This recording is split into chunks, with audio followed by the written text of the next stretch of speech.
Thrown out at 14, Nora Lindqvist dug what neighbors called a cave under her cabin in Washington Territory's wettest valley. She needed 6 cords of dry firewood. She had no stockpile. Silas Hargrove told her, "That girl will burn through wet wood trying to dry wet wood until the wet wins." In January 1889, the temperature dropped to 19 degrees. But 7 months earlier, Nora Lindqvist had never swung an axe in her life. She arrived in Grays Harbor on the 3rd of June, 1888, sitting in the back of a mail wagon among crates of nails and bolts of cloth. Her father had put her on a steamboat in Portland with $11 sewn into her coat lining and instructions to find her uncle's claim somewhere up the Wishkah River. He didn't tell her that her uncle had been dead since April. Typhoid. The neighbors had stripped his cabin of everything useful before the body was cold. Nora found it anyway.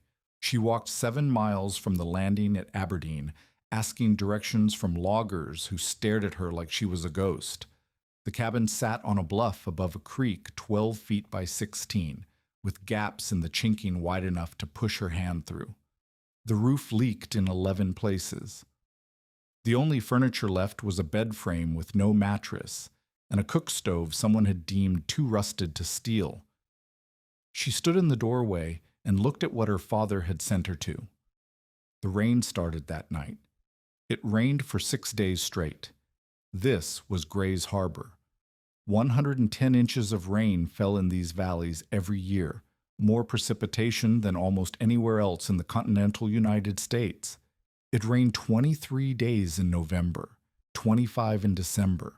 The clouds pressed down like wet wool, and the forest dripped constantly, even between storms.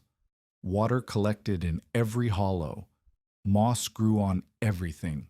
Firewood left outside absorbed moisture like a sponge, and firewood was life. Nora learned this her second week, when she tried to light the stove with branches she'd gathered from the forest floor. The wood hissed, it sputtered. Smoke poured back into the cabin until she couldn't breathe, couldn't see, had to crawl to the door and lie on the porch gasping while the rain soaked through her dress. When she finally got a fire going, it produced more steam than heat. She fed it branches for 3 hours and the cabin stayed cold. Silas Hargrove found her on the porch the next morning, still damp, shivering, trying to coax flames from a pile of soggy bark. Hargrove ran the general store in Aberdeen. He'd been in the territory since 1871.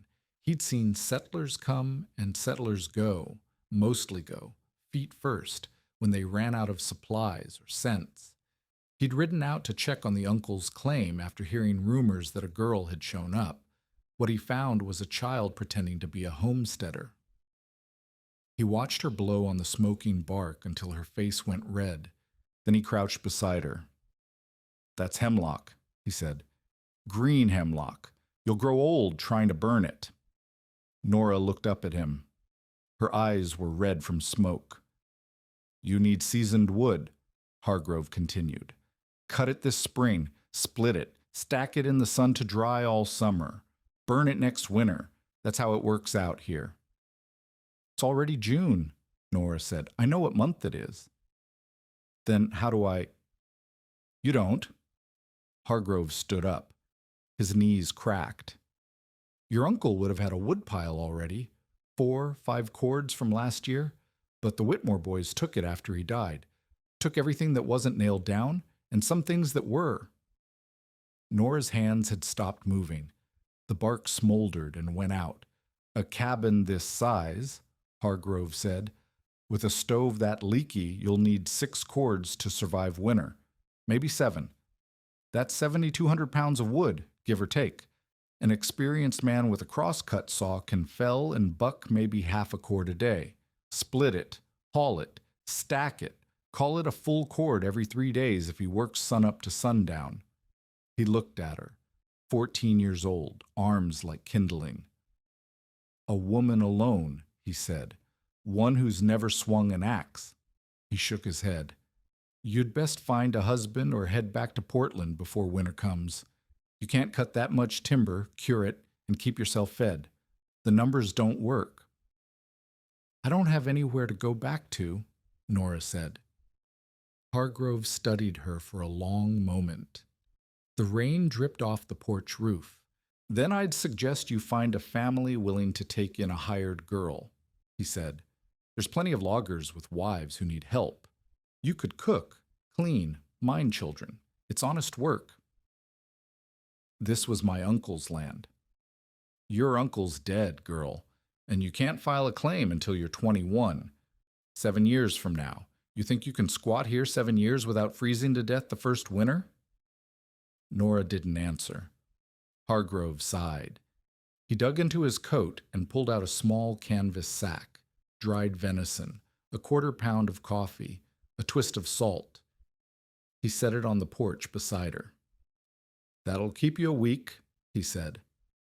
After that, you'll need to figure something out. And when you do, come to my store. I'll extend credit to folks who have a plan, but I don't extend credit to corpses, and right now, that's what you're becoming. He walked back to his horse. Before he mounted, he turned. That girl will burn through wet wood trying to dry wet wood until the wet wins, he said. I've seen it before. 10, 12 families over the years. Same story every time. The wet always wins out here. He rode away. The rain kept falling. Nora sat on the porch until the light failed. 6 cords, 7,200 pounds. June, July, August, September, October. 5 months until the cold came. Even if she could learn to swing an axe, even if she could fell trees and buck logs and split rounds, she couldn't dry them. That took a year. She didn't have a year. The arithmetic was simple. The arithmetic was death. 3 weeks later, Nora had blisters on her blisters. She'd traded 2 days of laundry work for a neighbor's dull axe and spent every daylight hour learning to use it. The first tree she felled nearly killed her. It kicked back off the stump and grazed her shoulder hard enough to leave a bruise the size of her palm. The second tree went better. By the 3rd week, she could drop a small alder where she intended most of the time, but the wood wouldn't dry. She'd split the logs into quarters, stacked them on a rack she'd built from branches, covered the top with cedar bark to shed the rain. Textbook method, as far as she knew, except it rained 9 days out of every 10, and even when it didn't rain, the fog crept up from the river and soaked everything. The wood she'd cut in June was still wet in July. Touch a fresh split face, and your fingers came away damp. Nora knew what wet wood meant. She'd been burning it for weeks now, small fires to cook her meals, carefully tended, more smoke than flame. Wet wood meant half the heat of dry. It meant burning twice as much fuel to stay half as warm. It meant creosote, a tar-like residue that built up inside the stovepipe. 1/8 of an inch of creosote could start a chimney fire. She'd scraped her pipe 3 times already. 6 cords of seasoned wood would keep her alive. 12 cords of wet wood might, if she worked every waking moment feeding the stove. But she couldn't cut 12 cords. She couldn't cut 6. The math still didn't work. The idea came on the 18th of July.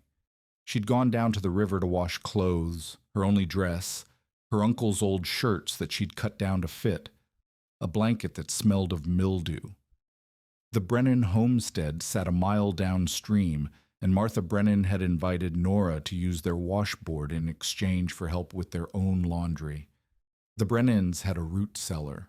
Nora had seen root cellars before, in Portland, holes in the ground for storing vegetables, keeping them cool in summer and unfrozen in winter. But the Brennan cellar was different. It was built into the hillside behind their cabin, dug back into the slope so the earth formed 3 walls and most of the roof. A timber frame held up the front. And it was warm, not hot, not even comfortable, but warmer than the air outside, which sat at 52 degrees under the morning fog. Inside the cellar, Nora guessed the temperature at 60, maybe 62, and the air was different, drier. The potatoes and carrots stored on the shelves showed no sign of rot. "It stays like this all year," Martha Brennan said, noticing Nora's interest. She was a sturdy woman in her 40s, gray already streaking her hair. 55 degrees in summer, 48 in winter. The earth holds its heat. My grandmother in Minnesota had one just like it.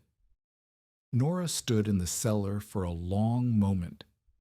55 degrees. Dry air. The earth holds its heat. "Mrs. Brennan," she said, "what if you stored firewood down here instead of vegetables?" Martha Brennan laughed, not cruelly, with genuine amusement. "Firewood? In a root cellar." "The air is dry," Nora said. "Drier than outside, and warmer, if the earth holds heat." "Girl," Martha Brennan set down the bucket she was carrying. "I've been out here 11 years. My husband's been here 14. You don't store firewood underground. You stack it outside in the sun and wind, and you cover the top against rain. That's how it's done." "But it rains 20 days a month here. The sun doesn't." "You think we don't know that?" Martha's voice was patient but firm. "You stack it where the drainage is good and the wind can get at it. You cover the top but leave the sides open. Takes a year, year and a half to season proper. That's just how it is." "I don't have a year." Martha Brennan's expression softened. She knew the girl's situation. Everyone in the valley did. The uncle's death, the empty cabin, the father who'd shipped her north like a piece of cargo. "Nora," she said gently, "there's things you can change by working hard, and there's things you can't change at all. Wood needs air and time to dry. You can't hurry it.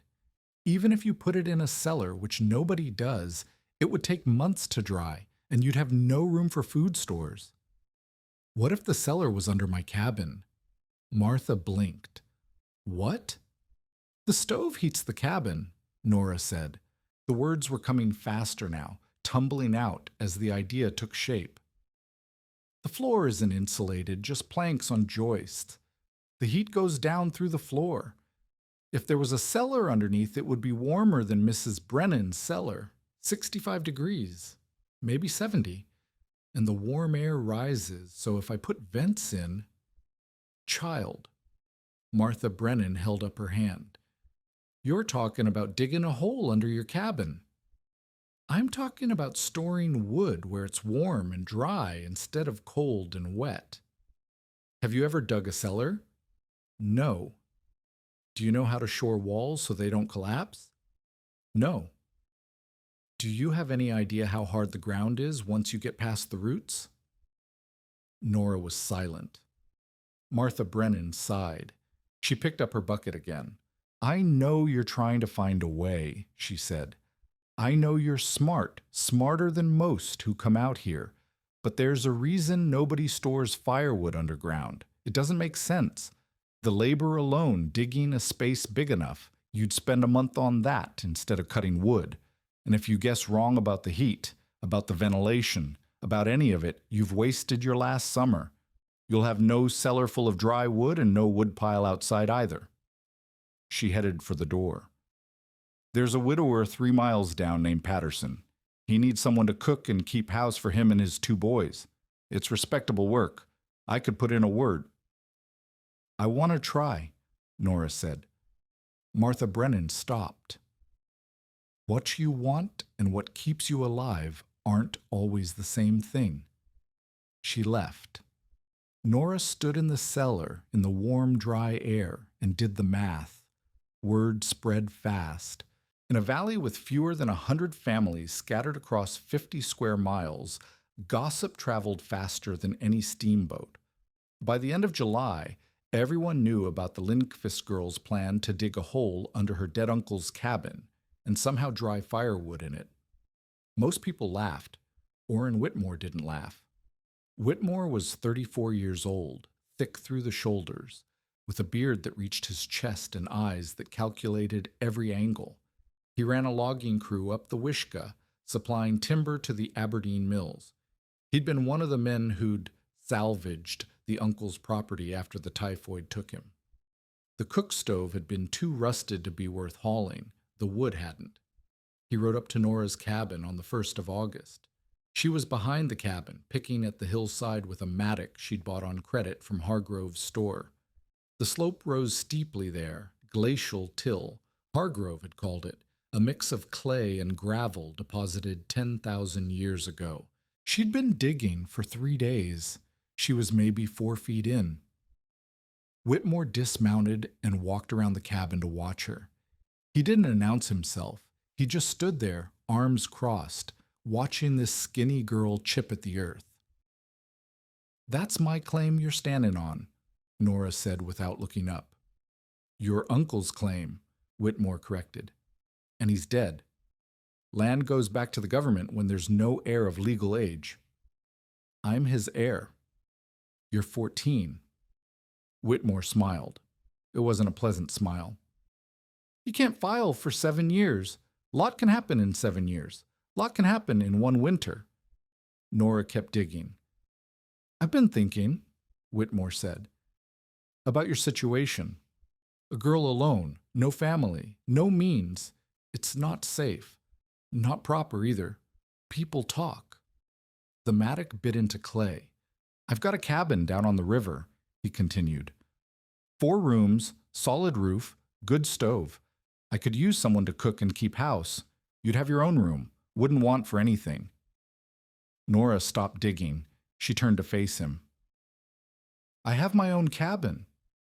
"You have your uncle's cabin, which you can't legally claim. On land you can't legally hold. Full of gaps a man could put his fist through. Come winter, you'll freeze in there." "That's my concern." Whitmore's smile faded. "Let me make this plain," he said. "A girl your age living alone with nothing, people are going to wonder. They're going to ask questions. Some might think you're not fit to be on your own, might think someone ought to step in, for your own good." Nora's hands tightened on the mattock handle. "And some might notice," Whitmore went on, "that the timber on this claim is worth a fair amount. Old-growth fir, easy water access for floating logs to the mill. If the rightful claimant, meaning whoever files first when it opens up, if they wanted to log it off, they could clear $1,000, maybe more. You want the timber. I want what's fair. Your uncle owed me money when he died. $37 for supplies. I never collected." "So you took his woodpile?" Whitmore's face went hard. "I took what was owed. There's more owed still. And there'll be a lot more owed if you start thinking you can dig holes and play house here without consequences." He stepped closer. Nora held the mattock between them. "There's no law up here, girl. Not really. The sheriff's in Montesano, 12 miles away, and he's got bigger concerns than one orphan squatter. You want to stay on this land? You're going to need friends. You don't have any. I'm offering to be one." Nora met his eyes. "I don't need your kind of friend." For a moment, Whitmore stood perfectly still. Then he smiled again, that thin, calculating smile. "We'll see," he said. "Winter's coming. Come December, when you're burning green wood and the walls are sheeted with ice, you'll remember this conversation. You'll remember who offered to help." He walked back to his horse. "I'll check in on you," he called over his shoulder. "Make sure you're surviving. I'm thoughtful like that." He rode away. Nora turned back to the hillside. Her hands were shaking. She lifted the mattock and swung it into the clay so hard the handle vibrated up to her shoulders. She had to make this work. August bled into September. The rains eased slightly, down to 15 days of precipitation instead of 20, and Nora worked through every dry hour. The cellar took shape slowly. She'd marked out a space 8 feet wide by 10 feet deep, aiming to dig back into the hillside until she reached a depth of 6 feet. That meant removing roughly 18 cubic yards of earth, close to 400 wheelbarrow loads if she'd had a wheelbarrow. She didn't. She had a shovel, a mattock, and a wooden crate she could drag behind her like a sled. The first 2 feet were the worst. Tree roots laced through the topsoil like a net, some as thick as her wrist. She hacked at them with the mattock until her arms screamed, then switched to the axe when the mattock blade dulled. One root took an entire day to sever. When she finally cut through, she sat in the dirt and cried from exhaustion, but she kept going. By mid-August, she'd broken through the root zone into the glacial till beneath. The clay was dense but workable, heavy enough to fight her, soft enough to yield. She developed a rhythm. Loosen with the mattock, scoop with the shovel, load the crate, drag it out, dump it down the slope. 10 loads an hour, 80 loads a day. She stopped counting after the first week. Her hands blistered, bled, blistered again, and finally formed calluses hard as horn. Her shoulders knotted with muscle she hadn't known she possessed. Her dresses hung looser each week. She was burning more fuel than she was eating, despite the vegetables she had planted in June finally starting to produce. A neighbor brought her a salmon, and she ate the entire thing in 2 days, even the skin, even the cheeks. 3 cords of alder lay split and stacked behind the cabin, covered with bark and starting to season the slow, conventional way. It wasn't enough. It would never be enough. But she kept cutting when she wasn't digging, because the digging might fail and she needed some fallback, some fragment of a chance. September 7th. She'd reached her target depth, 6 feet back from the entrance, 6 feet down from the top of the slope. The cellar walls were raw earth, too unstable to leave unsupported. She needed timber. The nearest merchantable stand was a 1/4 mile away. Nora spent 3 days felling small cedars, 8 inches through at the base, straight enough to serve as posts and beams. She limbed them, bucked them into lengths, and dragged them back to the cabin one at a time. Each log weighed close to 100 pounds. By the end, she was limping from a pulled muscle in her hip. She'd never built anything before. She figured it out. The posts went in first, 8 of them, 2 rows of 4, sunk 2 feet into the cellar floor. She tamped gravel around their bases to keep them from shifting.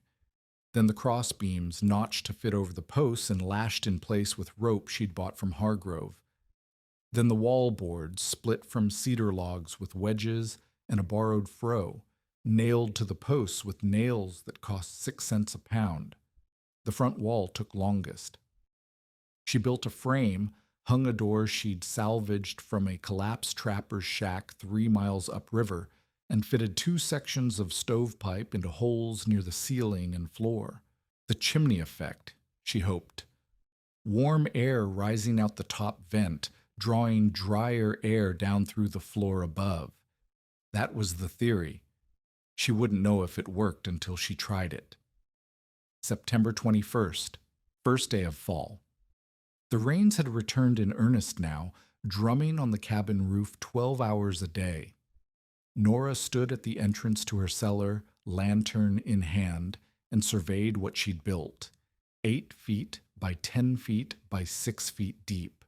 Cedar-shored walls, gravel floor with drainage sloping toward the entrance. A trap door cut through her cabin floor directly over the warmest spot beside the stove. 2 ventilation pipes, one low on the back wall, one high on the front, positioned to create airflow. It looked like a cave. It looked like madness. She started moving wood. The alder she'd cut and stacked outside was far from dry. Still 40% moisture content, maybe higher. Traditional wisdom said it needed another 6 months. But traditional wisdom assumed outdoor storage, rain exposure, winter dampness. Traditional wisdom didn't account for a cellar heated from above. She carried split rounds down through the trap door, 10 at a time, stacking them on a platform of logs she'd laid across the gravel floor. Airflow on all sides, that was critical. She left gaps between each piece, spaces for warm air to circulate. The work went slowly. Her back ached. Her knees ached. Her everything ached. 2 cords down. 2 more still stacked outside, waiting. October 4th. Nora woke to frost on the inside of her window. She lit the stove and lay beside it, shivering, waiting for the cabin to warm. Outside, the temperature hovered near 32 degrees. Inside the cellar, she checked with a thermometer she'd borrowed from Martha Brennan. The temperature read 58 degrees. 58. Warmer than the outside air by 26 degrees. Warmer than a standard root cellar by nearly 10. She picked up a piece of alder from the top of the stack and hefted it. It felt lighter than it had 3 weeks ago. She couldn't be sure. She had no way to measure moisture content, no scientific instruments, only her hands and her judgment. But it felt drier. The surface wasn't tacky anymore. When she rapped it with her knuckle, it rang instead of thudding. Maybe it was working. Maybe she was imagining what she needed to see. October 19th. Silas Hargrove rode up again.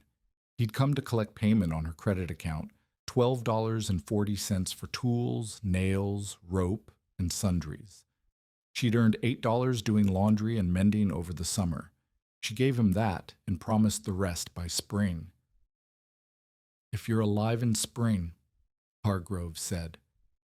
He was looking at the woodpile outside her cabin. It had shrunk since August. She'd been burning some of it. She'd moved some to the cellar. What remained looked pitifully small. Maybe 1 cord, maybe less. "Where's the rest of your wood?" he asked. "Stored," Nora said. "Stored where?" She hesitated. Then she showed him. Hargrove climbed down through the trapdoor, lantern first. She heard his boots on the gravel floor. A long silence. Then he climbed back up. His face was unreadable. "You built this yourself?" "Yes." 4 cords of alder in a hole under your cabin." 3.5. I'm still cutting." Hargrove looked at her for a long time, looked at the stove, at the floor, at the trapdoor. Looked at the thermometer she'd left sitting on the table, which read 64 degrees inside the cabin. "The heat goes through the floor," he said slowly. "Into the cellar." "Yes." "And the pipes?" "Draw the moist air out. The warm air from the cabin sinks through the trapdoor. It circulates." Hargrove sat down heavily on the one chair she owned. "I've been in this valley 17 years, he said. "I've seen a lot of settlers try a lot of things. Most of them died. Some of them died doing exactly what the conventional wisdom said to do, and some of them died doing something stupid and stubborn and wrong." He looked up at her. "I don't know which one you are yet." Nora didn't say anything. "Your wood seasoning faster in there," Hargrove admitted. "I can hear it when I knock on it, but faster doesn't mean fast enough. You need it below 20% moisture to burn right. You've got 3, maybe 4 months until the real cold hits, and you're short." "I know." "You've got 3.5 cords. You need 6. 7 if it's a bad winter. You're half of where you need to be, and winter's already started." "I'm still cutting." "You're also half starved." Hargrove stood. "I'm going to leave some things with you. Salt pork, flour, coffee. You'll owe me for it. If you're alive in spring, you'll pay me back. If you're not," he shrugged. "I've written off worse." Nora felt something tighten in her chest. Not quite gratitude, not quite shame. "Why?" she asked. "Because you remind me of my daughter," Hargrove said. "She died of fever in '79. She was 13. Stubborn as a mule, just like you. If she'd lived—" He stopped. "Well, she didn't." He walked to the door. "Get more wood in that cellar," he said. "As much as you can. I've got a feeling about this winter." "What kind of feeling?" Hargrove looked at the sky. Gray, heavy, endless. The kind that tells me the wet isn't going to be your only problem. He rode away into the rain. Nora stood on the porch and watched him go. The cold crept through her dress, through her skin, into her bones. 4 months until spring, half the wood she needed, and Hargrove's feeling about the winter. She picked up her axe and walked toward the tree line. November came in like a held breath. The rain eased, the clouds thinned. For 3 days straight, Nora could see patches of blue between the gray, something she hadn't witnessed since September. Old-timers in Aberdeen said it meant nothing. The wet always came back. But the break gave her time. She cut another cord of alder. Her arms moved automatically now, the swing of the axe as natural as breathing. She split the rounds and carried them down into the cellar, stacking them with the gaps that let air circulate, rotating the older wood to the front where she'd pull from first.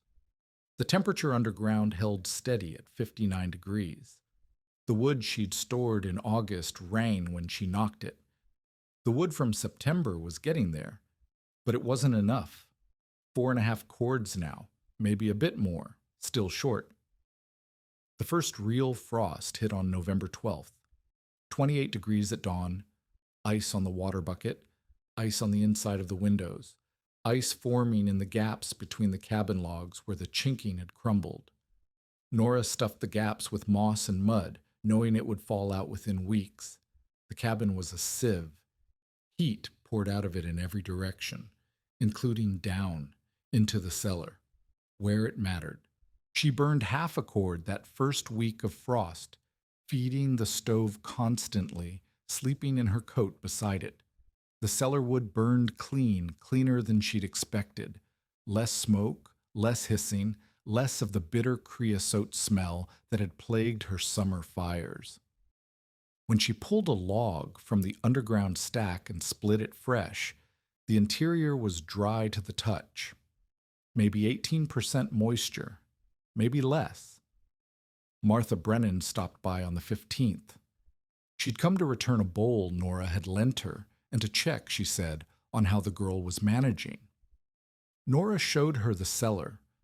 Martha climbed down the ladder and stood among the stacked wood, turning slowly, taking in the ventilation pipes, the cedar-shored walls, the warmth that radiated from the cabin floor above. "It's working," Martha said. She sounded surprised. "The wood's drying." "Faster than outside," Nora said. "How much do you have?" 4.5 cords, maybe a bit more. Martha's face tightened. "That's not enough." "I know. If we get a normal winter, you might stretch it. But if we get a cold one—" She shook her head. "Hargrove says the signs are bad. The geese flew south early. The woolly worms are darker than usual. Old Indian woman down on the Quinault that told him to lay in extra stores." "I've heard." Martha climbed back up the ladder. At the top, she paused. "I was wrong to dismiss you," she said. "The cellar idea, it's clever. It might even save you if the weather cooperates."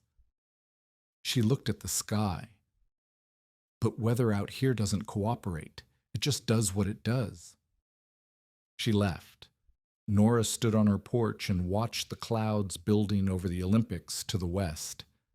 Dark clouds, heavy clouds, the kind that meant snow in the high country and endless rain in the valleys. Or maybe this year something worse. December arrived with a temperature drop that made November feel like summer. On the first of the month, the thermometer on Nora's porch read 34 degrees at sunrise. By the 3rd, it read 29. By the 7th, it had fallen to 22, colder than anything she'd experienced since arriving in Gray's Harbor. The rain turned to sleet, then to snow, then back to a freezing rain that coated every surface with a shell of ice. Nora burned wood constantly. The stove glowed red, and still she could see her breath inside the cabin. She stuffed every gap with whatever she could find: moss, rags, pages torn from her uncle's Bible. The wind found ways through anyway, knifing across the floor, turning the corners of the room into pools of cold that her small fire couldn't reach. The cellar held. 54 degrees underground, even as the surface plunged toward 20. The wood she pulled from it each morning was dry and light, igniting quickly, burning hot. She was using more than she'd calculated, almost a tenth of a cord per day instead of the 15th she'd planned. At this rate, her 4.5 cords would last 45 days. Maybe 50. Winter could last 120. She tried to cut more wood, but the forest had become a death trap. Ice sheathed every branch. Trees cracked and fell without warning, their frozen limbs shattering like glass. A widowmaker, a dead branch hanging loose in the canopy, crashed down 10 feet from where Nora was working. She retreated to the cabin and didn't go out for 2 days. On December 14th, the temperature hit 19 degrees. Nora had never felt cold like this. It was a living thing, a predator, pressing against the cabin walls and probing for weakness. She wore every piece of clothing she owned, 2 dresses, her uncle's coat, a blanket wrapped around her shoulders like a shawl. She kept the stove burning so hot the metal warped, and still her water bucket froze solid overnight. That was the night she heard the scream. It came from downriver. A woman's voice, high and ragged, cutting through the frozen air. Nora pulled on her boots and stumbled outside, the cold hitting her like a physical blow. The scream came again, closer now, or maybe the cold just carried sound differently. She found Martha Brennan on the trail a 1/4 mile from her cabin. Martha was half carrying, half dragging her husband Thomas. He was a big man, over 6 feet, and Martha was struggling to keep him upright. His face was gray. His breathing came in short, shallow gasps that produced tiny clouds of vapor in the frozen air. "His heart," Martha said. Her voice was steady, but her eyes were wild. "Something's wrong with his heart. I need to get him home. I need—" Thomas Brennan's knees buckled. He went down into the snow, pulling Martha with him. Nora ran to help. Together they got Thomas back on his feet. He was conscious but confused, muttering about the woodpile, about the stove, about something he needed to finish. His skin was cold and clammy despite the exertion. "Your cabin's closer," Martha said. "Please, I can't get him all the way home like this." They half carried him to Nora's cabin. It took 20 minutes. By the time they got him inside, Nora's fingers were numb, and Martha was weeping silently, tears freezing on her cheeks before they could fall. Thomas Brennan collapsed beside the stove. For the next 3 hours, they kept him warm and still, feeding him sips of hot water, keeping the fire blazing. His color improved. His breathing steadied. Around midnight, he fell into something like sleep.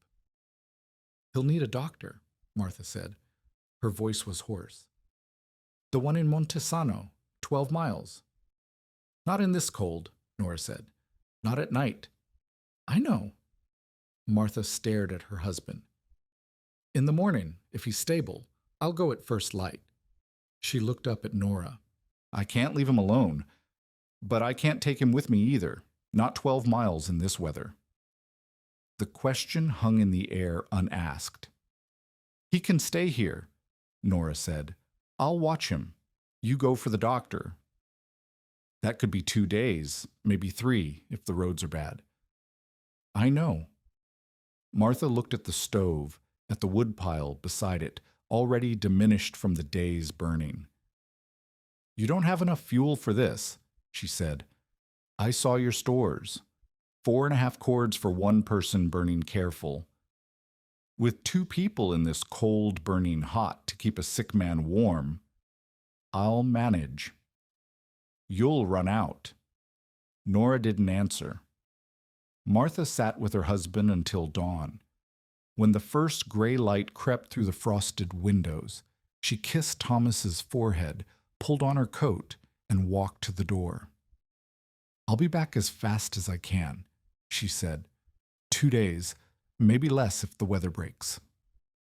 The weather didn't break. December 15th, 16 degrees at dawn. Thomas Brennan was awake but weak. He couldn't stand without help, couldn't keep food down, couldn't do anything but lie beside the stove and breathe.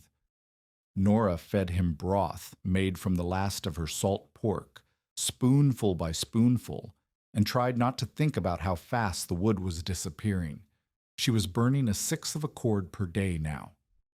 The stove ran constantly at maximum heat, its iron sides glowing dull red in the dim cabin.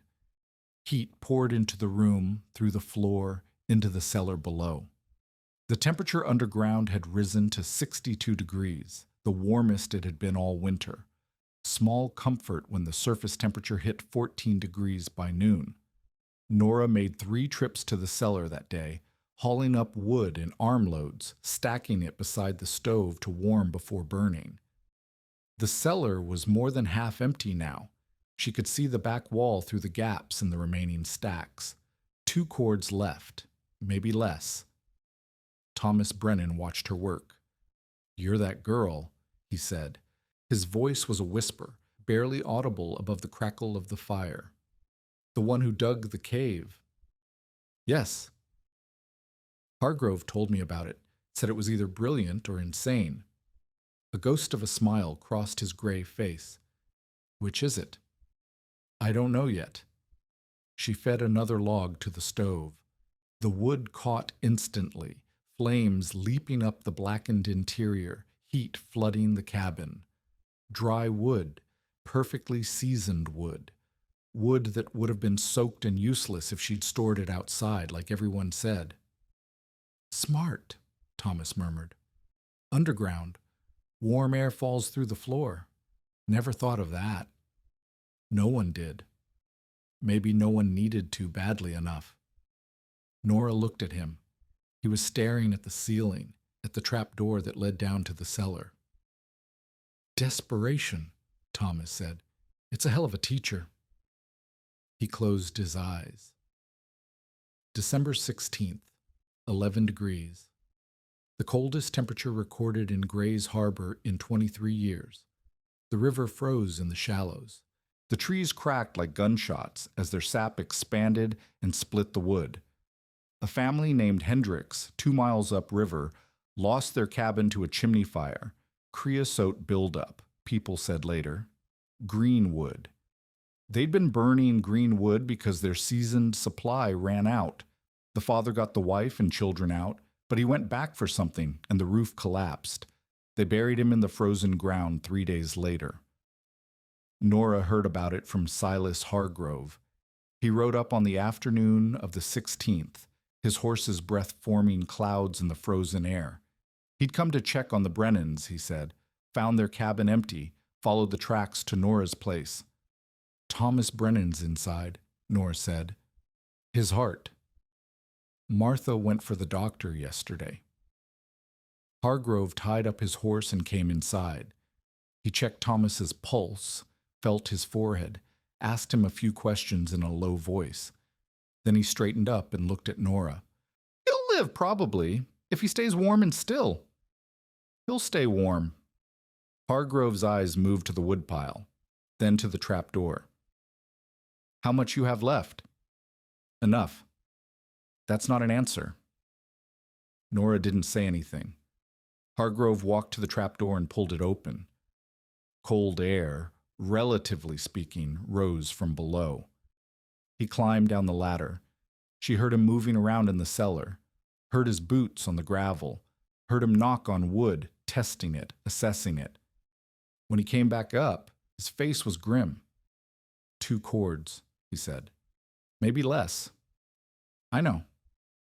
"You're burning a sixth a day, easy. More with the stove running this hot." "I know." "That gives you 12 days. 13 if you're lucky, and this cold isn't breaking anytime soon." Nora said nothing. Hargrove sat down on the one chair. He looked old suddenly, old and tired.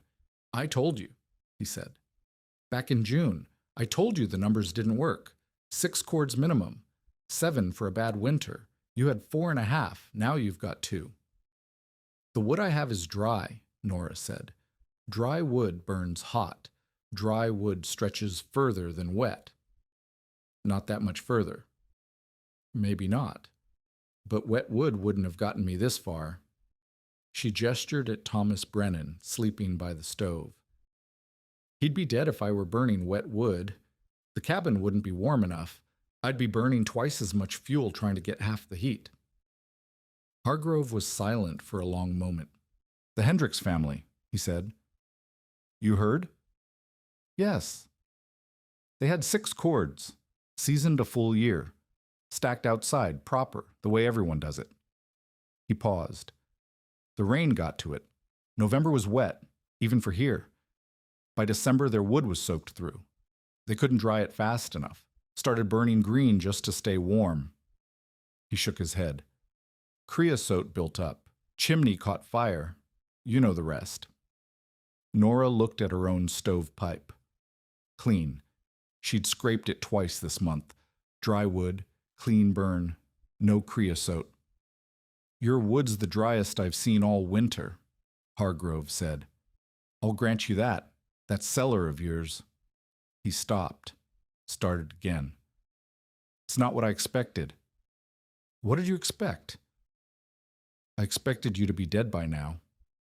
He stood up. Don't prove me right in the next 2 weeks. He left a bag of flour by the door. He didn't ask for payment. December 17th through 20th. The temperature held between 14 and 19 degrees. Thomas Brennan improved slowly. By the 18th, he could sit up. By the 19th, he could stand with help. By the 20th, he was eating solid food and talking in full sentences instead of whispers. Nora kept the fire burning. She made 2 trips to the cellar each day, pulling wood from the dwindling stacks, carrying it up the ladder, feeding it to the hungry stove. 1.5 cords left, then 1.25, then 1. Martha Brennan returned on the evening of the 20th with a doctor named Carlisle from Montesano. He examined Thomas, declared him recovering from a cardiac episode, and prescribed rest and warmth for at least another week. Another week, Martha said, looking at Nora. He can stay, Nora said. You're nearly out of wood. I'll manage. Martha looked at her, really looked at her, the way she hadn't back in July when she dismissed the cellar idea as foolishness. How? She asked. Nora didn't have an answer. December 21st, the winter solstice, the longest night of the year. Temperature, 22 degrees at sunset, dropping. Nora sat beside the stove with her last 3/4 of a cord stacked against the wall, and Thomas Brennan sleeping on a pallet nearby. Martha had stayed too, unwilling to leave her husband, unwilling to make Nora manage alone. 3 people in a 12-by-16 cabin burning through wood faster than Nora had ever calculated. At midnight, the temperature dropped to 17 degrees. At 3 in the morning, it dropped to 12. By dawn on the 22nd, it had reached 8 degrees, in a region where winter temperatures rarely dipped below freezing. The creek behind the cabin froze solid. The water in the wash basin froze with the ladle still in it. Nora could hear trees exploding in the forest, their trunks splitting from the cold. She fed the last of her wood into the stove, half a cord, maybe 6 days of fuel if she burned careful. But she couldn't burn careful, not with a sick man, not with 3 people, not with 8-degree air trying to force its way through every gap in the walls. 3 days, maybe 4. Then the fire would go out. She pulled on her coat and went outside. The cold hit her like a hammer. Instantly, her eyes watered, her nostrils stuck together, her lungs ached with each breath. She staggered toward the tree line, axe in hand, knowing it was futile. Even if she could fell a tree in this cold, even if she could buck it and split it and haul it back. Greenwood. It would all be greenwood. Useless. Worse than useless. She'd seen what greenwood did to the Hendricks family. She stood at the edge of the forest, axe hanging at her side, and looked at the frozen trees. Then she heard the horses. 3 of them. coming up the trail from Aberdeen. Silas Hargrove was in the lead. Behind him rode two men Nora didn't recognize, loggers by the look of them, broad-shouldered and bearded. Each horse pulled a sledge loaded with something dark and heavy. They stopped in front of her cabin. "2 cords," Hargrove said. His breath formed a thick cloud in the frozen air. "Douglas fir, seasoned 18 months in my warehouse, driest wood in the county." Nora stared at him. "I can't pay for that." "Didn't ask you to." Hargrove climbed down from his horse. "Call it an investment, or call it an old man being sentimental. I don't care which." "Why?" Hargrove looked at her. Then he looked at the cabin, at the smoke rising from the chimney, at the windows glowing with heat, at the life persisting inside while the world froze around it. "Because you were right," he said, "and I was wrong." They unloaded the wood in the gray winter light. 2 full cords stacked against the cabin wall, dense and dry and ready to burn. Nora watched the loggers work, her hands shaken, not from cold, not anymore. "Your cellar wood got you through 6 weeks of winter," Hargrove said. He was standing beside her, watching the men stack the fir. 6 weeks, including the worst cold snap in 2 decades. You should have died in November. The numbers said you would, but here you are. Here I am. How much of your original stock is left? A 1/4 cord, maybe less." Hargrove nodded slowly. "You started with 4.5, used 4.25 in 6 weeks, longer than that actually, counting the fall fires. That's better efficiency than most grown men manage, and your wood was burning cleaner than anyone else's in the valley. It was dry. It was dry." Hargrove turned to face her. "I've been telling people for 17 years how to prepare for winter out here. Cut early, stack high, cover the top. The same advice everyone gives because everyone's always given it. But you," he stopped, started again. "You tried something different, something everyone said was stupid, and it worked." The loggers finished stacking. They mounted their horses and rode away down the frozen trail. Hargrove stayed. "The Brennans," he said. "How are they?" "Thomas is recovering. Martha's inside with him. She told me what happened, what you did." Hargrove's voice was quiet. "Keeping him warm for 3 days, burning through your reserves when you couldn't afford to. Most people would have turned them away, said they couldn't spare the wood. He would have died." "Yes, he would have." Hargrove reached into his saddlebag and pulled out a small ledger book. "I keep records," he said. "Who buys what, who owes what. But I also keep track of who survives and who doesn't. 17 years of watching this valley. I know which families made it through their first winter and which ones didn't. I know which methods work and which ones fail." He opened the book. "Starting this year, I'm adding a new entry. Underground storage, heated from above. 4 to 6 weeks faster seasoning than conventional methods. Requires hillside location, good drainage, ventilation system, trapdoor access. Inventor, Nora Lindqvist, December 1888. Nora didn't say anything. She couldn't. "I'll be sharing this with every new settler who comes through my store," Hargrove continued. "If even a few of them try it, if even a few of them survive winters they wouldn't have survived otherwise." He closed the book. "That's worth more than any credit account." He mounted his horse. "One more thing," he said. "Orrin Whitmore came by my store last week, asking about you, asking if you were still alive." Nora's jaw tightened. "I told him you were. Told him you'd figured something out that nobody else had. Told him that if he wanted your uncle's claim, he'd have to wait until you were 21 and see if you filed on it proper." Hargrove smiled, a thin, cold smile. "He didn't like that much, but there's not a lot he can do about it. Not when you've got the whole valley watching. He rode away. Thomas Brennan was sitting up when Nora came back inside. Martha was beside him, holding his hand. They both looked at her as she closed the door against the cold. "Hargrove just saved your life," Martha said. "I know.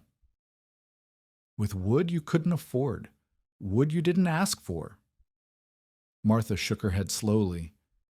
"I've known Silas Hargrove 11 years. He doesn't give anything away, ever, not to anyone. He said it was an investment."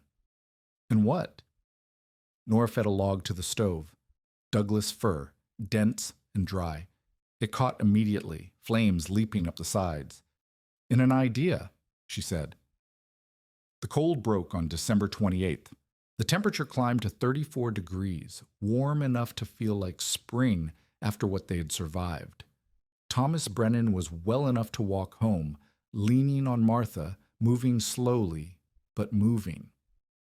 Before they left, Martha came to Nora's cellar. She climbed down the ladder and stood in the empty space, the cedar walls, the gravel floor, the ventilation pipes that had drawn warm air down through the cabin floor all winter. "I'm going to build one," she said. Nora nodded. "This spring, soon as the ground thaws. Thomas can help once he's fully recovered." Martha looked around. 8 by 10, you said? 6 feet deep? That's what I did. You could go bigger if you have more wood to store. And the ventilation? 2 pipes, one low, one high, opposite walls. The chimney effect does the rest." Martha climbed back up. At the top she paused.